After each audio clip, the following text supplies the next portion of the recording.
1945. Cette guerre a en fait un air de déjà-vu, car depuis le début des années 90 et la chute de l'Union soviétique, Vladimir Poutine a lancé plusieurs opérations militaires, d'abord comme chef du gouvernement à la toute fin des années 90 et puis enfin surtout comme président à partir de l'an 2000.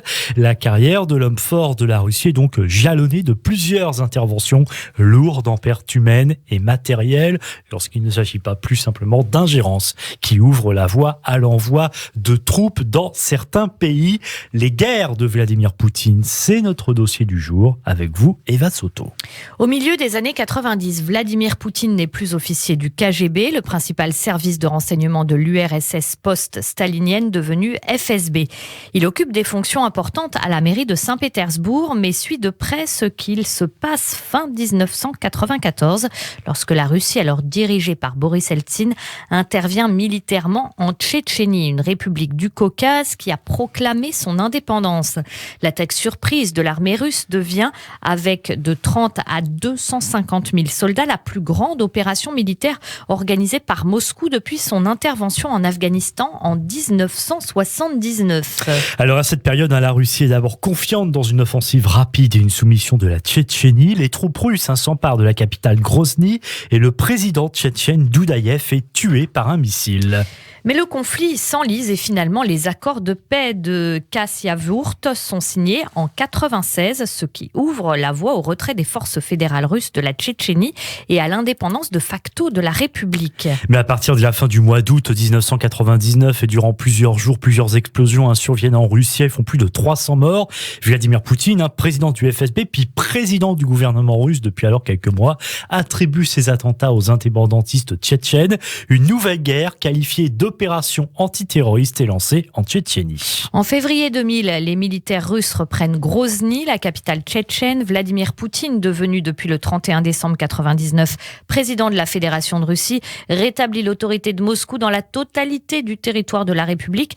Mais la guérilla séparatiste va continuer plusieurs années et il faut attendre 2009 pour que Moscou décrète la fin de son opération antiterroriste en Tchétchénie, dirigée depuis 2007 par un fidèle de Vladimir Poutine, Ramzan Kadyrov. Sur l'ensemble des deux guerres menées, les ONG chiffrent le nombre de victimes à entre 100 000 et 300 000 personnes. Alors voilà pour la Tchétchénie. L'été 2008, Vladimir Poutine, après 2 mandats déjà de président, est redevenu président du gouvernement de Dimitri Medvedev, même si tout le monde est évidemment convaincu que c'est Poutine qui reste aux manettes à la tête du pays. Et c'est alors qu'éclate un nouveau conflit, cette fois en Géorgie. L'Ossétie du Sud et l'Abkhazie sont 2 petites républiques séparatistes géorgiennes pro-russes qui se sont déclarées indépendantes de la Géorgie au lendemain de la chute de l'Union soviétique. Or, Moscou annonce renforcer ses liens avec les séparatistes. Dans la nuit du 7 au 8 août 2008, l'armée géorgienne lance une offensive pour reprendre en main l'Ossétie du Sud.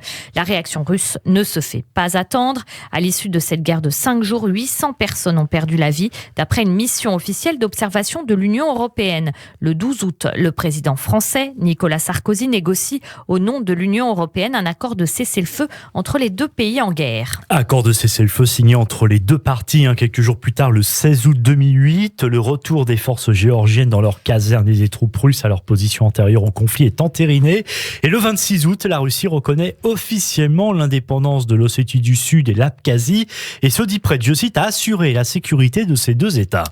Quelques jours plus tard, en septembre 2008, Nicolas Sarkozy se rend à Moscou pour négocier avec le président Medvedev le retrait du millier de soldats d'Ossétie du Sud, de l'Abkhazie, mais aussi d'une partie de la Géorgie et le déploiement d'observateurs de l'Union européenne pour que le cessez-le-feu soit bien appliqué.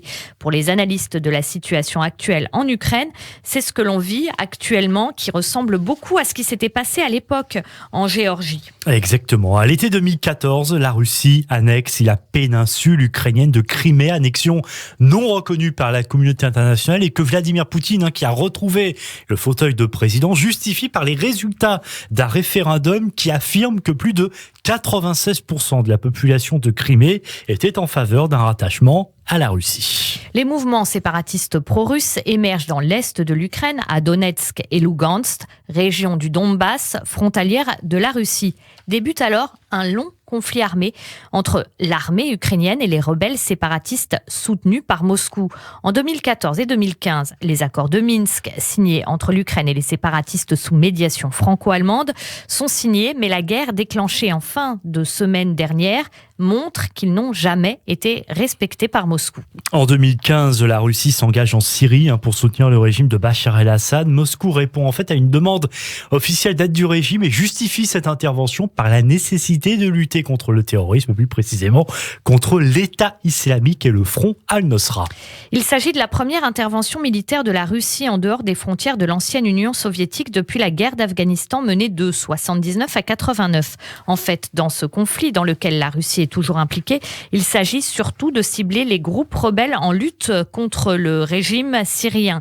Plus de 63 000 militaires russes ont servi dans cette campagne syrienne. Septembre 2020, donc plus récemment, cette fois en Biélorussie, la réélection du président Alexandre Loukachenko est contestée par Vladimir Poutine. Vladimir Poutine est appelé à la rescousse par le pouvoir en place. La création d'un État d'union entre les deux nations est évoquée en échange d'un soutien au président biélorusse. Cet accord prévoit une plus grande intégration douanière, financière et militaire de son pays dans la Russie.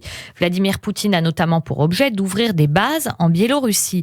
Les Occidentaux craignent que des armes nucléaires y soient installées, une menace qui n'a pas été démentie par Loukachenko lui-même. Et puis à cette même période, un tout petit peu plus tard, en novembre 2020, dans le Haut-Karabagh, république autoproclamée du Caucase du Sud, théâtre pendant 6 semaines de combats meurtriers entre l'Azerbaïdjan et l'Arménie. Plus de 2000 militaires russes sont envoyés sur place pour officiellement maintenir l'accord de paix signé entre les deux pays sous l'égide de Moscou. Les troupes russes sont toujours sur place, ce qui a permis à Vladimir Poutine de contrebalancer le poids de la Turquie dans cette région. Et puis enfin, le début de cette année 2022 marque aussi l'intervention de l'armée russe dans le Kazakhstan. Le régime au pouvoir appelle Moscou par crainte d'être renversé par des manifestants en colère contre la flambée des prix de l'énergie en vertu du traité d'assistance militaire mutuelle de l'organisation ODKB qui regroupe le Kazakhstan, la Russie, la Biélorussie, le Tadjikistan, le Kirghizstan et l'Arménie. Et comme ce traité ne peut être activé qu'en cas d'agression extérieure, le Kremlin invoque une nouvelle fois des actions menées par des terroristes.